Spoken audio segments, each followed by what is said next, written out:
젊은 시절 솔로몬은 하나님을 사랑하고 자기 아버지 다윗의 법도를 따랐습니다.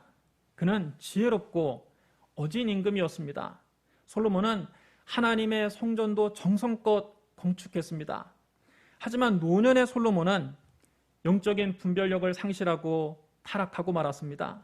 타락의 원인은 결혼 동맹에 있었습니다. 솔로몬은 애굽왕 바로의 딸 외에도 많은 이방 여인들과 결혼했는데 모압 여인, 암몬 여인, 에돔 여인, 시돈 여인, 헷 여인 할 것 없이 많은 이방 여인들과 혼인을 맺었습니다. 솔로몬의 후궁이 700명이요 첩이 300명이나 되었습니다. 어마어마한 숫자의 여인들입니다. 솔로몬이 그 많은 여인들을 사랑했습니다. 늙은 솔로몬은 여석에 푹 빠져 지냈습니다.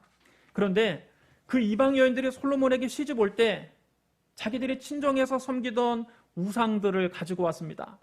솔로몬은 말년에 그들의 유혹에 넘어가서 그만 우상 숭배에 빠지고 말았습니다. 그는 이국적인 여인들만 사랑한 것이 아니라 이국적인 신들조차 사랑했습니다. 그는 시돈 사람의 여신 아스다롯을 따르게 됐고 암몬 사람의 가증한 밀곰을 따랐습니다. 젊은 시절 하나님의 성전을 지었던 솔로몬이 노년에는 모압 사람의 우상 그모스를 위해서 산당을 짓고 암몬 사람의 우상 몰록을 위해서도 산당을 지었습니다. 솔로몬은 국가적으로 우상 숭배를 공식화한 장본인이 되고 말았습니다. 솔로몬의 마음이 하나님에게서 멀리 떠나자 하나님께서 솔로몬에게 진노하셨습니다. 하나님께서 솔로몬에게 말씀하셨습니다. 너에게 이러한 일이 있었고 또 네가 내 언약과 내가 너에게 명령한 법도를 지키지 아니하였으니 내가 반드시 이 나라를 너에게서 빼앗아 네 신하에게 주리라. 그러나 네 아버지 다윗을 위하여 네 세대에는 이 일을 행하지 아니하고 네 아들의 손에서 빼앗으려니와 오직 내가 이 나라를 다 빼앗지 아니하고 내 종 다윗과 내가 택한 예루살렘을 위하여 한 지파를 네 아들에게 주리라. 얼마 후 느밧의 아들 여로보암이 왕을 대적해서 반란을 일으켰습니다. 여로보암은 에브라임 지파 사람으로 본래 솔로몬의 유능한 신하였습니다. 솔로몬이 밀로의 요새를 재건하고 다윗 성벽을 수리할 때 여로보암이 일차례 하는 것을 보니까 굉장히 그가 부지런하고 성실한 사람이었습니다. 자기 마음에 쏙 들었습니다. 그래서 그 젊은 여로보암을 발탁해서 그를 그 강제노동 감독관으로 삼았습니다.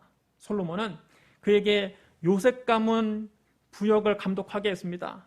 그 무렵에 여로보암이 예루살렘 성에서 나오다가 길에서 하나님의 선지자 아이야와 딱 마주쳤습니다. 아이야는 그때 새 옷을 입고 있었고 들에서는 그들 둘밖에 없었습니다. 그런데 아이야가 갑자기 자기가 입고 있던 새 옷을 벗어서 그것을 찢어서 12조각을 내더니 여로보암에게 이렇게 말합니다. 너는 10조각을 가져라. 이스라엘 하나님 여호와의 말씀이 내가 이 나라를 솔로몬의 손에서 찢어 빼앗아 10지파를 너에게 주고 오직 내 종 다윗을 위하고 이스라엘 모든 지파 중에서 택한 성읍 예루살렘을 위하여 한 지파를 솔로몬에게 주리니 이는 그들이 나를 버리고 시돈 사람의 여신 아스타롯과 모압의 신 그모스와 암몬 자손의 신 밀곰을 경배하며 그의 아버지 다윗이 행함같이 아니하여 내 길로 행하지 아니하며 나보기에 정직한 일과 내 법도와 내 율례를 행하지 아니함이니라. 그러나 내가 택한 내 종 다윗이 내 명령과 내 법도를 지켰으므로 내가 그를 위하여 솔로몬의 생전에는 온 나라를 그의 손에서 빼앗지 아니하고 주관하게 하려니와 내가 그의 아들의 손에서 나라를 빼앗아 그 10지파를 너에게 줄 것이요 그의 아들에게는 내가 한 지파를 주어서 내가 거기서 내 이름을 두고자 하여 택한 성읍 예루살렘에서 내 종 다윗이 항상 내 앞에 등불을 가지고 있게 하리라. 내가 너를 취하였으니 너는 네 마음에 원하는 대로 다스려 이스라엘 위에 왕이 되되 네가 만일 내가 명령한 모든 일에 순종하고 내 길로 행하며 내 눈에 합당한 일을 하며 내 종 다윗이 행함같이 내 율례와 명령을 지키면 내가 너와 함께 있어 내가 다윗을 위하여 세운 것 같이 너를 위하여 견고한 집을 세우고 이스라엘을 너에게 주리라. 내가 이로 말미암아 다윗의 자손을 괴롭게 할 것이나 영원히 하지는 아니하리라 하셨느니라. 하나님께서 이스라엘의 12지파 가운데 북쪽의 10지파를 솔로몬에게서 빼앗아 그의 신하 여로보암에게 주시겠다는 예언입니다. 여로보암이 이 아히야 선지자의 예언을 듣고 반란을 도모했으나 솔로몬이 그것을 눈치챘습니다. 여러분, 사람이 무엇으로 심든지 그대로 거두는 법입니다. 솔로몬이 하나님을 배신하자 그도 자기가 발탁한 신하에게 배신을 당하게 된 것입니다. 솔로몬이 반란을 눈치채고 여로보암을 죽이려 하자 여로보암은 애굽 왕 시삭에게로 도망가서 솔로몬이 죽을 때까지 애굽에 머물러 있었습니다. 세월이 많이 흘러서 이제 솔로몬이 죽게 됐습니다. 솔로몬은 다윗성에 묻혔습니다. 그는 예루살렘에서 40년 동안 왕으로 다스렸습니다. 그의 아들 르호보암이 그의 뒤를 이어서 왕이 됐습니다. 온 이스라엘 백성이 솔로몬의 아들 르호보암을 왕으로 추대하려고 세겜에 모였습니다. 르호보암도 세겜으로 갔습니다. 애굽에 망명 중이던 여로보암이 이 소식을 듣고 이제 망명 생활을 마치고 애굽에서 돌아왔습니다. 사람들이 그 여로보암을 앞세우고 르호보암을 찾아가서 이렇게 말을 합니다. 왕의 아버지가 우리의 멍에를 무겁게 하였으나 왕은 이제 왕의 아버지가 우리에게 시킨 고역과 매운 무거운 멍에를 가볍게 하소서. 그리하시면 우리가 왕을 섬기겠나이다. 솔로몬 시절에 토목공사가 굉장히 많았습니다. 하나님의 성전도 지었지요. 솔로몬 왕궁도 지었지요. 우상 숭배하기 위해서 많은 산당들을 지었습니다. 많은 고역에 지친 백성들이 이제는 이 고역을 조금만 가볍게 해달라고 사정을 한 겁니다. 르호보암이 그들에게 대답을 했습니다. 너희는 돌아갔다가 3일 후에 내게로 돌아오라. 내가 그때 너희에게 답을 주겠다. 이 말을 듣고 백성들은 일단 돌아갔습니다. 르호보암 왕은 먼저 부왕 솔로몬이 살아있을 때 그 부왕을 섬기던 원로 신하들과 상의를 했습니다. 이 백성들에게 내가 어떻게 대답하면 좋겠소? 원로들께서 한번 말씀 좀 해보시오. 왕이 만일 오늘 이 백성을 섬기는 자가 되셔서 그들을 섬기고 좋은 말로 대답하여 이르시면 그들이 아마 영원히 왕을 섬기는 종이 될 것입니다. 백성들에게 친절하게 하십시오. 백성들의 인심을 얻으십시오. 하지만 르호보암은 이 원로 대신들의 자문이 그닥 마음에 들지가 않았습니다. 젊은 지도자로서 뭔가 화끈한 카리스마를 좀 보여주고 싶은데 원로들의 말대로 가만 들어보니까 이건 뭐 백성들에게 질질 끌려다니는 나약한 왕이 되라는 말 같았습니다.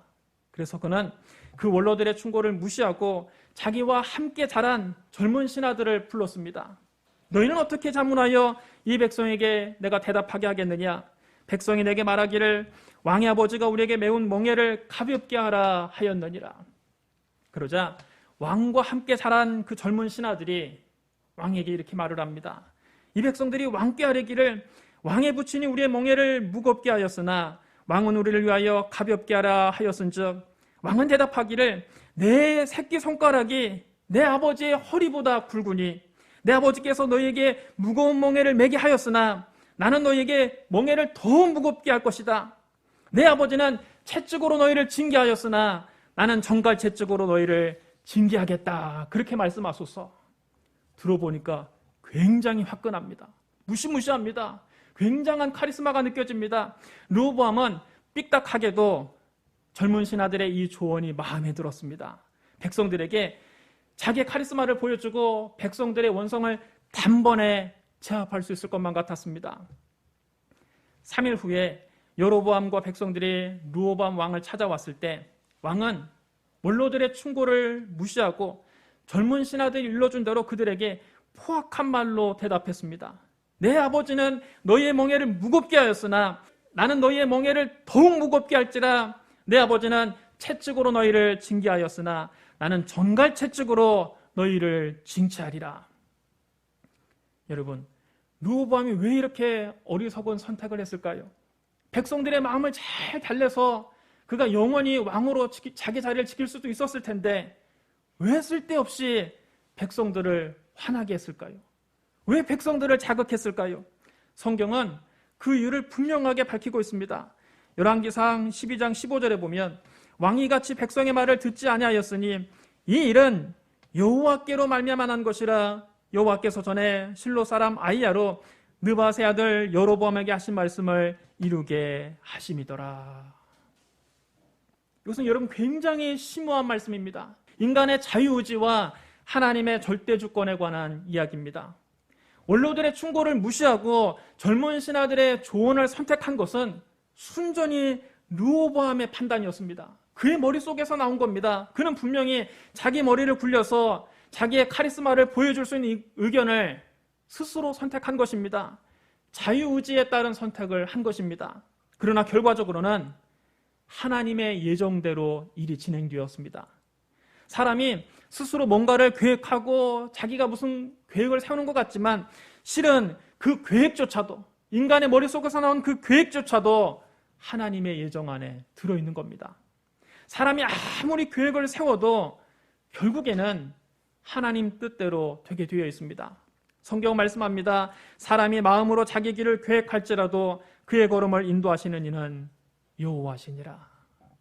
아무리 르호보암이 자기 마음대로 계획을 세워도 결국은 하나님께서 여로보암에게 하신 말씀대로 이루어진다는 겁니다. 르호보암의 포악한 말을 듣고 온 백성이 분노했습니다. 백성들은 왕이 자기들의 말을 전혀 들어주지 않는 것을 보고 그의 불통을 보고 이렇게 외쳤습니다. 우리가 다윗과 무슨 관계가 있느냐?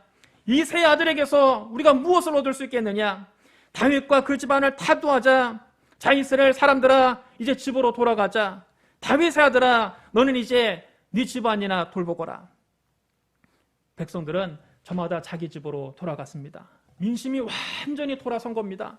그러나 유다의 여러 성읍에 살고 있는 사람들은, 유다 지파 사람들은 르호보암을 여전히 왕으로 섬겼습니다. 다윗 집안이 속했던 유다 지파만 르호보암에게 남고 이스라엘 10지파가 르호보암에게서 등을 돌렸습니다. 그런데 이 눈치 없는 르호보암이 강제노동 감독관 아도니람을 백성들에게 보냈습니다. 지금 그렇지 않아도 민심이 흉흉한데 강제노동을 시키겠다고 아도니람을 백성들에게 파견한 것입니다. 성난 민심이 마침내 폭발했습니다. 백성들이 그를 돌로 쳐 죽였습니다. 그제야 상황의 심각성을 깨달은 르호보암은 급히 자기 수레를 타고 예루살렘으로 주랭랑을 쳤습니다. 그때부터 북쪽 이스라엘 사람들은 계속 다윗의 집안을 배척했습니다.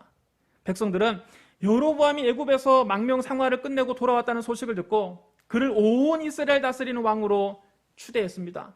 그래서 유다 지파를 제외하고는 어느 지파도 다윗 가문을 따르지 않게 됐습니다. 하나님께서 솔로몬에게 하신 말씀대로 이루어진 겁니다. 하나님이 말씀하신 그대로 이루어졌습니다.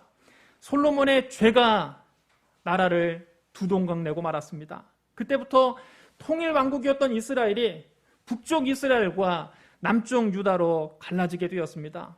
이처럼 여러분, 죄는 분열을 가지고 옵니다. 죄는 화목을 깨뜨리고 갈등과 반목을 가지고 옵니다.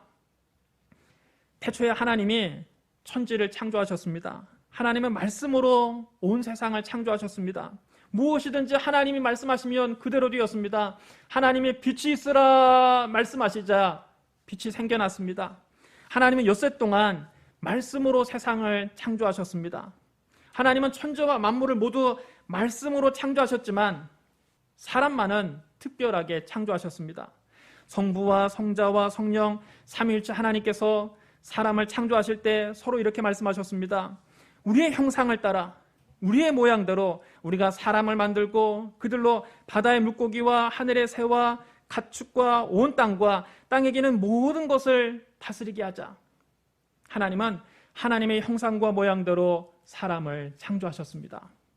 하나님께서 왜 당신의 형상과 모양대로 우리를 창조하셨을까요? 하나님은 사람을 영적인 존재로 창조하셔서 사람과 친밀한 교제를 나누기 원하셨던 겁니다. 하나님께서 땅의 흙으로 사람을 지으시고 생명의 숨을 그의 코에 불어넣으시니 사람이 생명이 됐습니다. 하나님이 동방의 에덴의 동산을 창설하시고 사람을 거기에 살게 하셨습니다.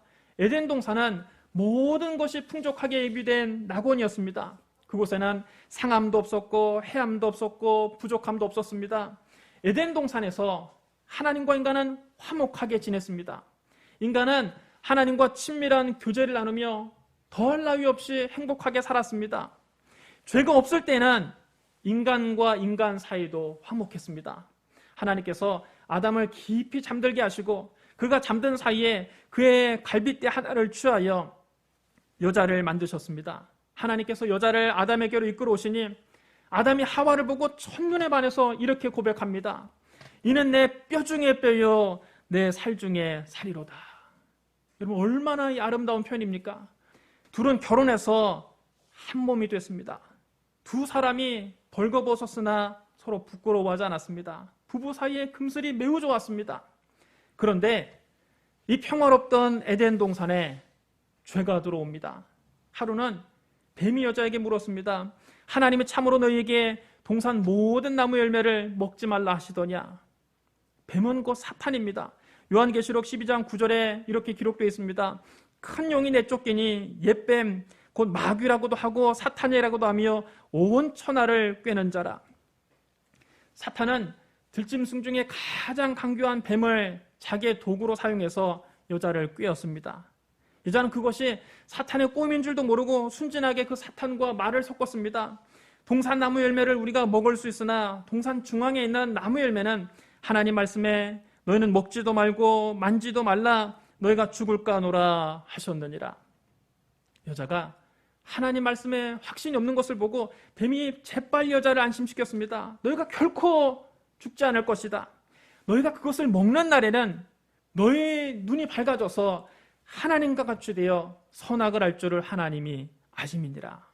여자가 그 말을 듣고 그 나무를 다시 보니까 정말 먹음직도 하고 보암직도 하고 지혜롭게 할 만큼 탐스럽기까지 했습니다. 여자가 그 열매를 집어서 자기가 먹었습니다. 그리고 그것을 자기와 함께 있는 남편에게도 주니 그도 먹었습니다. 여러분, 아담과 하와가 왜 선악과를 먹었습니까? 맛이 궁금해서 먹은 겁니까? 배가 고파서 먹은 겁니까? 아니죠. 그들은 하나님과 같이 되기 위해서 선악과를 먹었습니다. 그러므로 선악과를 따먹은 것은 단순히 남의 과수원에 들어가서 사과 열매 하나 소리에 먹은 것이 아닙니다. 아담과 하와는 절대 주권자의 자리에서 하나님을 내쫓고 그 자리를 자기들이 차지하기 위해서 선악과를 먹은 겁니다. 자기들 스스로 하나님이 되기 위해서 선악과를 먹은 겁니다. 이것은 반역입니다. 하나님은 모든 피조물 가운데 인간을 특별하게 아끼고 사랑하셨지만 인간은 하나님의 사랑을 무참히 짓밟고 하나님을 배신했습니다. 인간이 죄를 범하자 하나님과 인간 사이의 화목이 깨지고 말았습니다. 그들이 그날 바람이 불 때 동산에 거니시는 하나님의 소리를 듣고 아담과 그의 아내가 하나님의 낯을 피하여 동산 나무 사이에 숨었습니다. 여러분, 왜 숨었습니까? 하나님이 두려워지기 시작한 겁니다. 범죄한 아담을 하나님이 찾으셨습니다. 아담아, 네가 어디 있느냐? 내가 동산에서 하나님의 소리를 듣고 내가 벗었으므로 두려워하여 숨었나이다. 인간에게 죄가 없을 때에는 하나님은 언제나 사랑의 하나님으로 느껴졌습니다. 하나님 하나도 두렵지가 않고 한없이 친근하게 느껴졌습니다. 친밀한 아빠와 같이 느껴졌습니다. 그들은 하나님과 사랑의 교제를 나누며 행복했습니다. 그러나 아담과 하와에게 죄가 들어오자 하나님이 심판의 하나님으로 느껴졌습니다. 하나님이 동산에 거니시는 소리만 듣고도 그들은 무서워서 죽을 것만 같았습니다. 그들은 하나님이 두려워서 도저히 그 앞에 나갈 수 없었습니다. 그래서 동산 나무 뒤에 숨은 겁니다. 하나님과 인간 사이의 화평이 완전히 깨어진 겁니다. 성부와 성자와 성령 삼위일체 하나님께서 이렇게 말씀하셨습니다. 보라, 이 사람이 선악을 아는 일에 우리 중 하나같이 되었으니 그가 그의 손을 들어 생명나무 열매도 따먹고 영생할까 하노라. 그래서 하나님께서 에덴 동산에서 아담을 쫓아내셨습니다. 하나님은 죄가 전혀 없으신 지극히 거룩하신 분입니다. 죄로 말미암아 더러워진 인간은 더 이상 거룩하신 하나님 앞에 나아갈 수 없게 된 것입니다. 죄가 하나님과 인간 사이에 막힌 담이 되었습니다. 죄가 들어오자 사람과 사람 사이의 화목도 깨져버렸습니다. 사랑은 증오로 바뀌었습니다. 하나님께서 나무 뒤에 숨어서 떨고 있는 아담에게 물으셨습니다. 누가 너의 벌거벗음을 너에게 알렸느냐? 내가 너에게 먹지 말라 명한 그 나무 열매를 네가 먹었느냐? 하나님이 주셔서 나와 함께 하신 저 여자, 그가 그 나무 열매를 주므로 내가 먹었나이다. 아담은 자기가 죄를 짓고 자기 인생이 망치게 된 것을 전부 다 하와 탓으로 돌려버리고 말았습니다. 아담은 하와를 원망하고 미워했습니다. 이때부터 부부 사이가 애증의 관계로 변화되고 만 것입니다. 가정 불화가 시작된 겁니다. 이렇게 서로 미워하고 원망하고 비난하는 부모 밑에서 자란 자녀들은 어떻게 자랐을까요? 아담과 하와에게는 가인과 아벨이라는 두 아들이 있었습니다. 그들은 부모에게 보고 배운 것이 늘 서로 미워하고 서로 원망하고 서로 잘못을 지적하고 비난하는 것만 배웠습니다. 그들은 부모에게 배운 대로 했습니다. 똑같이 했습니다. 가인은 아벨을 시기하고 미워했습니다. 결국 가인이 들에서 아벨을 쳐서 죽이고 말았습니다. 하나님과의 화목이 깨진 인간 사회에는 미움과 다툼과 폭력과 살상이 끊이질 않습니다. 인간은 그때부터 갈등과 반목 속에서 고통당하며 살게 된 것입니다. 인간이 하나님을 반역했음에도 불구하고 하나님은 인간을 사랑하셨습니다. 사랑의 하나님은 인간을 어찌하든지 구원하고 싶으셨습니다. 그래서 하나님의 아들이 인간의 몸을 입고 이 세상에 오신 겁니다. 하나님이 세상을 이처럼 사랑하사 독생자를 주셨으니 이는 그를 믿는 자마다 멸망하지 않고 영생을 얻게 하려 하심이라. 하나님이 그 아들을 세상에 보내신 것은 세상을 심판하려 하심이 아니요 그로 말미암아 세상이 구원을 받게 하려 하심이라. 예수님은 십자가에서 피를 흘려 우리의 죄값을 대신 치러주셨습니다. 바로 이것이 속죄입니다. 예수님은 그 십자가 보혈로 우리의 모든 죄를 깨끗하게 하셨습니다. 그리스도의 피가 우리의 모든 죄를 다 덮어버리신 겁니다. 히브리서 9장 22절에 이렇게 기록되어 있습니다. 율법을 따라 거의 모든 물건이 피로써 정결하게 되나니 피 흘림이 없은즉 사함이 없느니라. 이제 하나님은 우리의 더럽고 추악한 죄를 보시는 것이 아니라 우리의 죄를 덮고 있는 그리스도의 순전한 피를 보십니다. 그 피 앞에서 어떤 죄도 우리를 참수할 수 없습니다. 그 피가 우리 마음속에 큰 증거가 됩니다. 그러므로 그리스도 안에 있는 우리는 더 이상 죄인이 아닙니다. 용서받은 의인이 된 것입니다. 성경은 우리에게 분명하게 선포합니다. 그러므로 이제 그리스도 예수 안에 있는 자에게는 결코 정죄함이 없나니 이는 그리스도 예수 안에 있는 생명의 성령의 법이 죄와 사망의 법에서 너를 해방하였습니다. 예수님은 십자가에서 하나님과 인간 사이를 가로막고 있는 죄의 담을 헐어버리시고 하나님과 인간 사이를 화해시켜 주셨습니다. 에베소서 2장 16절에 이렇게 기록되어 있습니다. 또 십자가로 이 둘을 한 몸으로 하나님과 화목하게 하려 하심이라. 예수님의 십자가가 하나님과 우리 사이를 화해시켰다는 증거가 무엇입니까? 바로 성소와 지성소 사이의 휘장입니다. 구약시대 지성소는 하나님이 임재해 계시는 가장 거룩한 장소였습니다. 그곳은 아무나 들어갈 수 없었습니다. 오직 대제사장만이 1년에 단 한 차례 대속죄일에 지성소에 들어갈 수 있었습니다. 그것도 반드시 제단에서 흘린 짐승의 피를 양푼에 받아가지고 그것을 들고야만 들어갈 수 있었습니다. 대제사장이라 할지라도 다른 때나 혹은 피가 없이 지성소에 들어갔다가는 죽음을 면치 못했습니다. 성소와 지성소 사이는 항상 청색, 자색, 홍색실과 가는 배실로 짜서 만든 두꺼운 휘장이 가로막고 있었습니다. 하나님과 인간 사이에 가로막힌 담을 상징합니다. 그런데 예수님께서 십자가에서 다 이루었다 말씀하시고 운명하실 때 그 두꺼운 휘장이 위에서부터 아래로 쫙 찢어져 둘이 되었습니다. 이제 하나님이 계신 지성소에 들어가는 길이 활짝 열리게 된 것입니다.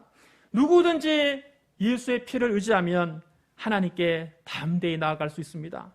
히브리서 10장 19절로 20절에 이렇게 기록되어 있습니다. 그러므로 형제들아 우리가 예수의 피를 힘입어 성소에 들어갈 담력을 얻었나니 그 길은 우리를 위하여 휘장 가운데 열어놓으신 새로운 살 길이요 휘장은 곧 그의 육체니라. 이제 우리는 하나님을 아빠 아버지로 부를 수 있게 됐습니다.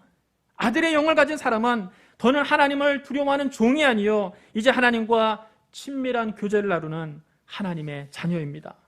성경은 말씀합니다. 너희가 아들이므로 하나님이 그 아들의 영을 우리 마음 가운데 보내사 아빠 아버지라 부르게 하셨느니라. 그러므로 네가 이후로는 종이 아니요 아들이니 아들이면 하나님으로 말미암아 유업을 받을 자니라. 아담 한 사람의 범죄로 하나님과 인간 사이가 분열됐는데 예수 그리스도 한 분의 십자가 희생으로 하나님과 인간 사이가 회복되게 된 것입니다. 또 주님은 성령을 보내주셔서 사람과 사람 사이도 화해시켜 주십니다. 마귀는 분리하는 자입니다. 마귀가 오면 분리하는 일이 벌어집니다. 분열이 벌어집니다. 아담과 하와에게 마귀가 오자 하나님과 인간 사이를 분리시켰죠. 사람과 사람 사이를 이간질시켰죠. 그러나 성령은 화해의 영이십니다. 성령이 오시면 남편과 아내를 화해시키십니다. 부모와 자녀가 한 마음이 되게 하십니다. 시어머니와 며느리를 화목하게 하십니다. 교회를 하나 되게 하십니다. 에베소서 4장 1절로 3절에 이렇게 기록되어 있습니다. 너희가 부르심을 받는 일에 합당하게 행하여 모든 겸손과 온유로 하고 오래 참음으로 사랑 가운데서 서로 용납하고 평안에 매는 줄로 성령이 하나 되게 하신 것을 힘써 지키라. 성령은 하나 되게 하십니다. 예수 그리스도의 십자가는 이처럼 우리를 하나님과 화목하게 하시고 사람과 사람 사이를 화목하게 하십니다. 십자가는 화해의 상징입니다. 성경 말씀합니다. 모든 것이 하나님께로서 났으니 그가 그리스도로 말미암아 우리를 자기와 화목하게 하시고 또 우리에게 화목하게 하는 직분을 주셨으니 곧 하나님께서 그리스도 안에 계시사 세상을 자기와 화목하게 하시며 그들의 죄를 그들에게 돌리지 아니하시고 화목하게 하는 말씀을 우리에게 부탁하셨느니라. 하나님은 우리에게 화목하게 하는 직분을 주셨습니다. 여러분, 우리가 어떻게 가정을 화목하게 할 수 있습니까? 우리가 어떻게 직장을 화목하게 할 수 있습니까? 우리가 어떻게 교회를 화목하게 할 수 있습니까? 어떻게 이 사회를 화목하게 할 수 있습니까? 예수님께서 십자가를 짊어지심으로 하나님과 우리 사이를 화해시킨 것처럼 우리도 내 몫의 태인 십자가를 짊어져야 됩니다. 내 몫의 십자가를 감당해야 됩니다. 십자가는 희생입니다. 십자가는 자기를 부인하는 겁니다. 내가 십자가에서 나의 자아를 죽이고 희생할 때 우리의 가정이 화목해집니다. 내가 십자가에서 자아를 죽이고 희생할 때 내가 다니는 직장이 화목해집니다. 내가 십자가에서 자아를 죽이고 희생할 때 교회가 하나가 됩니다. 내가 십자가에서 자아를 죽이고 희생할 때 이 사회가 화목하게 되는 것입니다. 주님 말씀하셨습니다. 화평하게 하는 자는 복이 있나니 그들이 하나님의 아들이라 일컬음을 받을 것임이요. 각자에게 주어진 십자가를 짊어지고 우리가 속한 공동체를 화평하게 하는 사람이 바로 하나님의 자녀입니다. 우리가 하나님의 자녀라면 우리가 소속된 공동체를 화목하게 해야 됩니다. 우리의 가정을 화목하게 해야 됩니다. 우리의 직장을 화목하게 해야 됩니다. 우리로 인해서 이 사회가 화목하게 되어야 됩니다. 사랑하는 성도 여러분, 죄는 분열을 가져옵니다. 솔로몬의 죄는 이스라엘을 남왕국과 북왕국으로 분열시켰습니다. 아담의 죄는 하나님과 인간 사이를 분열시키고 사람과 사람 사이를 분열시켰습니다. 그러나 예수님은 평화를 가져오셨습니다. 그리스도는 십자가에서 하나님과 우리 사이에 막힌 담을 헐어버리셨습니다. 또 화해의 영이신 성령을 보내주셔서 우리를 화목하게 하셨습니다. 그리스도를 본받아 가정을 화목하게 하고 직장을 화목하게 하고 교회를 화목하게 하고 사회를 화목하게 함으로 진정 하나님의 자녀라는 일컬음을 받게 되는 저와 여러분이 되시기를 주님의 이름으로 축원합니다. 우리 기도하겠습니다. 평강의 하나님, 우리에게 예수 그리스도를 보내주시니 감사합니다. 예수님 십자가에서 하나님과 우리 사이에 막힌 담을 헐어버리시고 하나님과 화해시켜 주시니 감사합니다. 주님이 십자가를 짊어진 것처럼 우리도 내 몫의 태인 십자가를 짊어지고 우리 가정을 화목하게 하는 사람이 되게 하여 주옵소서. 우리의 직장을 화목하게 하는 사람이 되게 하여 주시옵소서. 우리의 사회를 화목하게 하는 사람이 되게 하여 주시옵소서. 우리 힘으로 할 수 없습니다. 성령이여 도와주시옵소서. 예수님 이름으로 감사하며 기도드리옵나이다. 아멘.